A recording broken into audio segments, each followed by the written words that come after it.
नमस्कार शेतकरी बंधूंनो, माझे नाव सिद्धेश्वर दीपक वंगाने. आम्ही रेशीम उद्योग करतो. आज आमच्या आळ्यांना येऊन 3 दिवस झालेले आहे. आमच्या आळ्याला आता 5वी फिल्डिंग द्यायची आहे. 5वी फिल्डिंग मग उद्या सकाळी एखाद्या वेळेस 6वी फिल्डिंगला आळ्यांचा मोड बसू शकतो.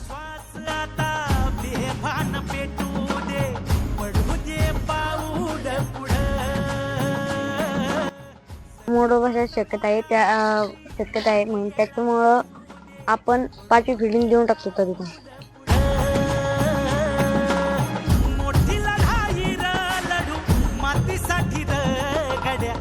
थोड्यात आपली 5वी फिल्डिंग झाली. आळ्यांच्या चारी बाजूला आपल्या फॉर्मेटिक नावाचा औषध टाकत आहे. रेशीम उद्योग बद्दल तुम्हाला आणखी माहिती पाहिजे असेल तर आपल्या शिवारला नक्कीच फॉलो करा.